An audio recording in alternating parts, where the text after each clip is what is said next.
Good morning, friends. This is Dr. Yogesh Kumar. I am going to give my lecture on educational technology and ICT. Before going in the detail of educational technology, let us discuss some of the landmark events in the field of educational technology. The B.F. Skinner developed program learning technique in 1950. It was the first invention in the field of education which is using a set of instructions. So, it is considered as an important development in the field of educational technology. The term education technology was first used by Branmer Jones of England in 1967. He was the first person who used the term educational technology. As far as India is concerned, there are many events and launches which supports education technology in the way or the other, and one of the most important institution in the context of education technology was CIET. It was established in 1984 by Ministry of Human Resource Development under the umbrella of NCERT. CIT stands for Central Institute of Education and Technology. It is the apex institution which governs all kind of broadcasting and various video channels and other technological events in the field of education. Gradually taken the shape with the inventions like radio, tape recorder, television, projectors, computers, etc. Actually, educational technology, many people thinks that education technology is using technology in education, and it is a very new concept. But when we learn more about education technology, then only we can say that it is much more than that. The concept of educational technology, in simple meaning, we can say that education technology is use of technology in the process of education. But there are certain educationalists who have explained education technology in their own way. For example, Dr. J. Bloomer has explained that educational technology is the application of scientific knowledge about learning to practical learning situations. That is, education technology is nothing but the application of scientific knowledge about learning to practical or behavioral learning situation. Then there is another very important definition given by S.S. Kulkarni, which says that education technology may be defined as the application of the laws as well as the recent discoveries of science and technology in the field of education.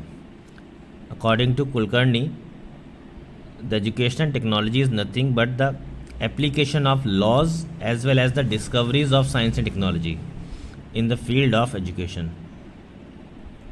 Then there is another definition given by G.O.M. Leith, which says that educational technology is the systematic application of scientific knowledge about teaching, learning, and conditions of learning to improve the efficiency of teaching and learning. Yes, in this definition, Dr. Leith has stresses about on the fact that education technology is a systematic application, means it is a step by step application of scientific knowledge about teaching and learning and conditions of learning. Means he has explained that it is not only concerned with teaching learning, but it is also concerned with the conditions of learning, and the main focus of education technology is to improve the efficiency of both teaching and learning. Then there is another broad definition given by E. Haddon, which says that educational technology is that branch of educational theory and practice concerned primarily with the design and the use of message which control the learning process. Here, his main focus is on the fact that education technology assists both in theory as well as in practice, and he also stress about the another feature of education technology, that is it assists in controlling the learning process. Here the term controlling means to look back and to see that whether your objectives have been fulfilled or not. If there are certain deviations, we have to note down those deviations and try to make ways to remove those deviations in our next cycle. So based upon these theories, there are some characteristics which explain the nature of education technology, and these are that it is an application of scientific theory. Very nice. Then it is related with the practical learning situation. Yes, it is definitely related with the behavioral aspect of learning situation. Then another definition is, another characteristic of it is it uses recent discoveries of science. This point was taken from S.S. Kulkarni's definition.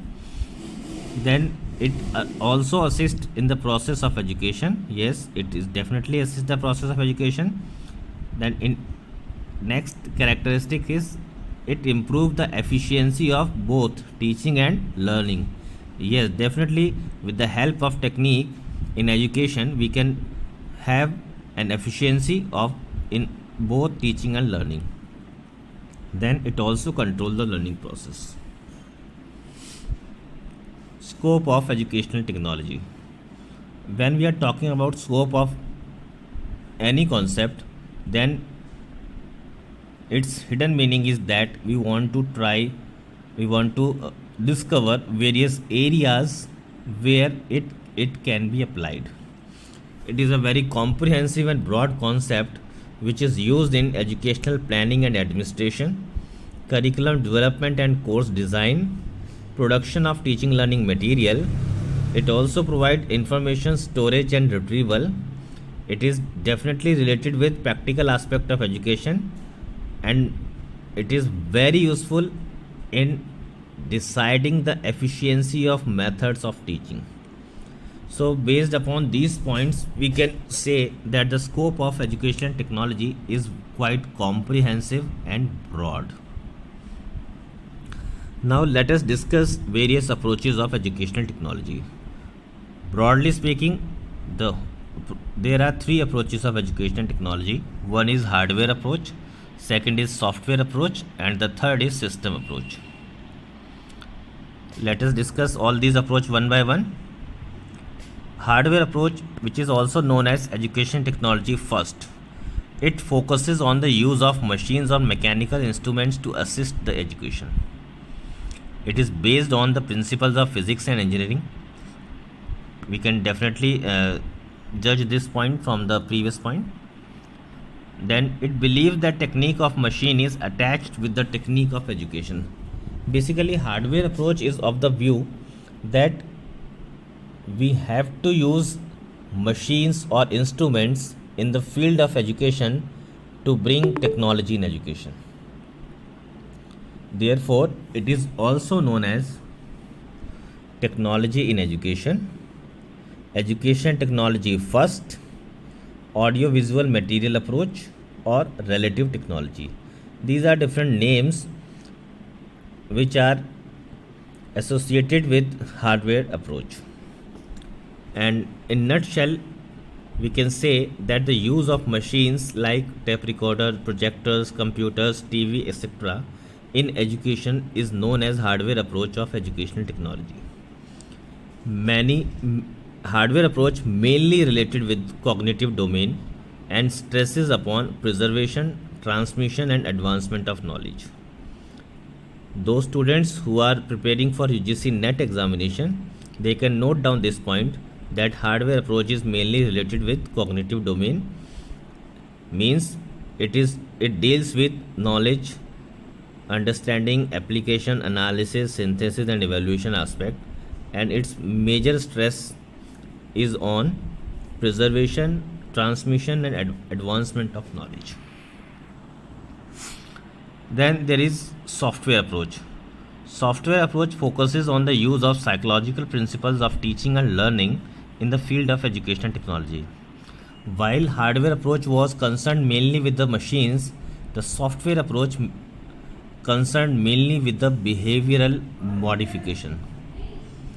It it is also known as education technology second, and definitely it act as a complementary to hardware approach.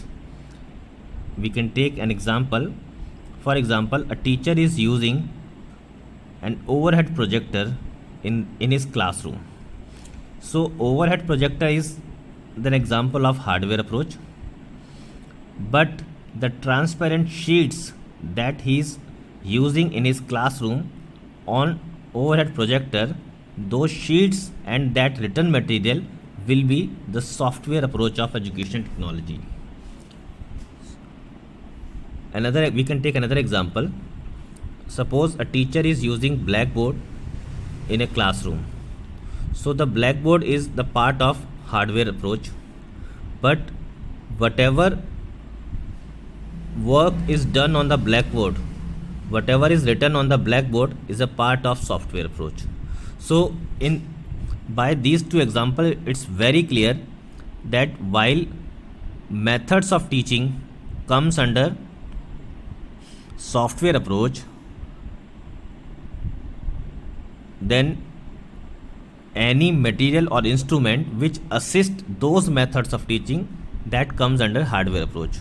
So we cannot, when we think about teaching in a classroom, then we cannot think about using only software approach or only hardware approach. So both are complementary to each other. So it was developed by B.F. Skinner and other behaviorists, and it is directly related with the science of learning, as it is mainly concerned with the methods of teaching and the material which is going to be taught to the students. In that way, it is related with the software, it is related with the science of learning. So there is some examples of hardware and software. Under hardware approach, we talk about various machines or instruments like chalkboard, OHP, slide projector, VCRs, computers, audio recorder, mobile, blank papers, flash cards, etc. While under software approach, there is work with the chalk or marker, transparent sheets, slides, video programs, computer programs, recorded material or written material. So there are certain principles of using hardware and software approach. These are: number one, principle of selection, means which says that while using hardware and software approach, one should be very careful about the selection of material or selection of instrument, because it should be suited with the objectives of teaching. Then principle of purposiveness, it says that whatever material or whatever method of teaching you are going to use, it should serve the purpose of the teaching. Then there is a principle of economy, that is principle of saving, that the method or instrument that you are going to use, it should not be very expensive, it should be economical. Then there is a principle of availability, which says that whatever methods or whatever instrument you are going to use in your classroom, it should be easily available. If it's not easily available, then there will be no use of using that technology. Then there is a principle of simplicity, that whatever technology you are using in education, it should be simple enough to understand and simple enough to apply. Then there is a principle of stimulation, which says that whatever technology you are using in your classroom, it should stimulate or motivate the students in the right direction, because we are using the technology to enhance the efficiency of education. Therefore, whatever technology we are using in our classroom, it should serve its purpose, which is to arouse the interest of the students and stimulate them to learn more and effectively. Then there is a principle of self preparation, that we should keep in mind that whatever technology we are going to use, we should be able to prepare it on our own, that we should not be dependent on others to use that technology. So these were different principles of hardware and software approach. There are some more examples of hardware and software approach. All the machines under hardware approach can be divided into three categories. Either they are audio, like radio, tape recorder, teaching machines, or they can visual.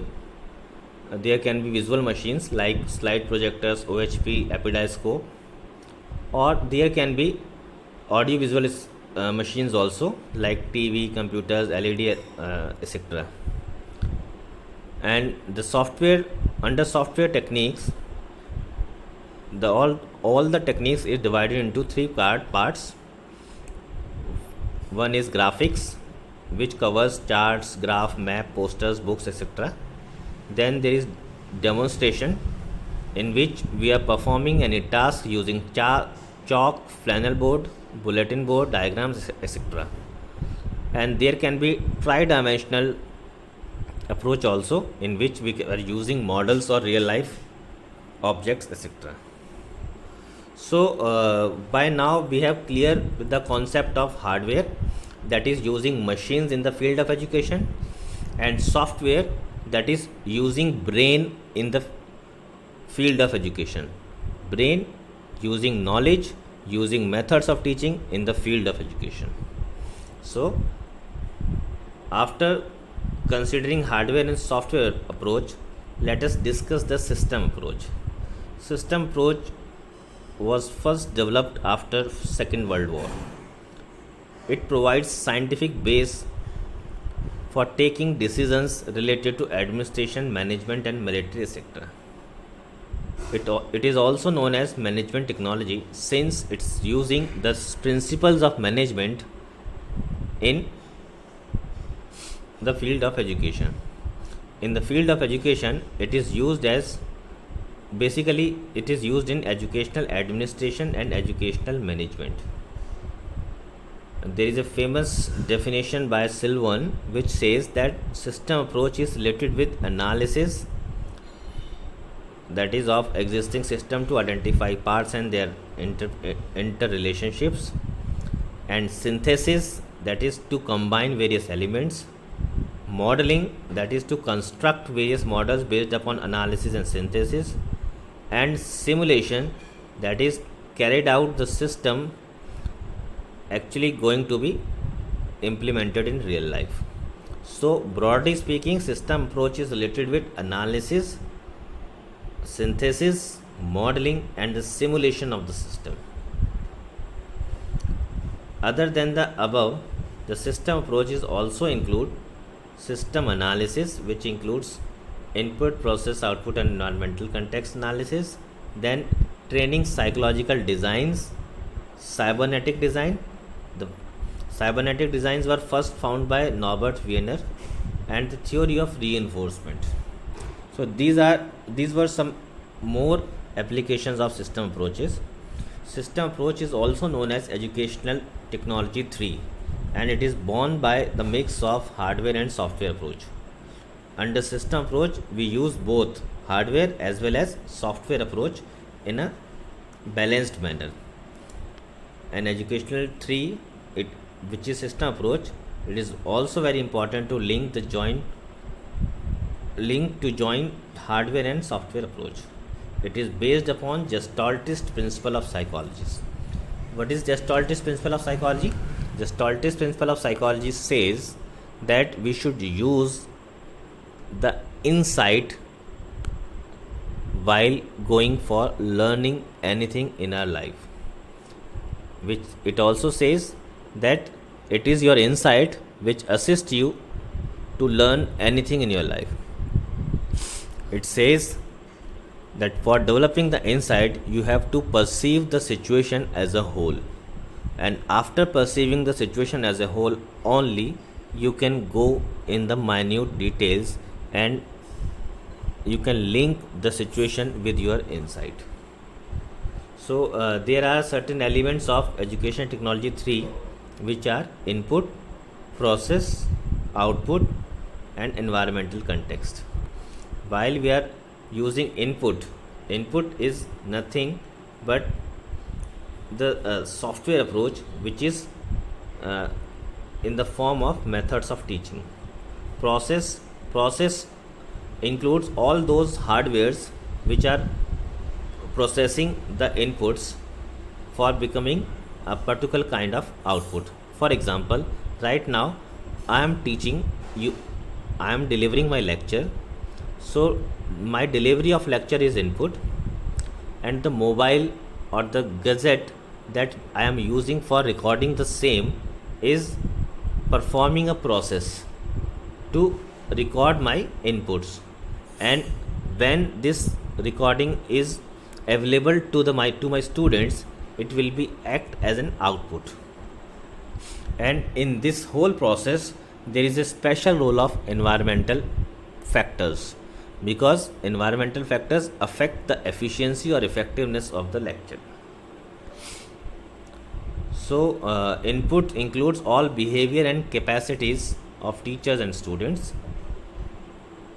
Process includes all functions which assist the modifications in behavior, and output is that desired behavior for which the system was formed. And environmental context includes all those elements of environment which affect the system.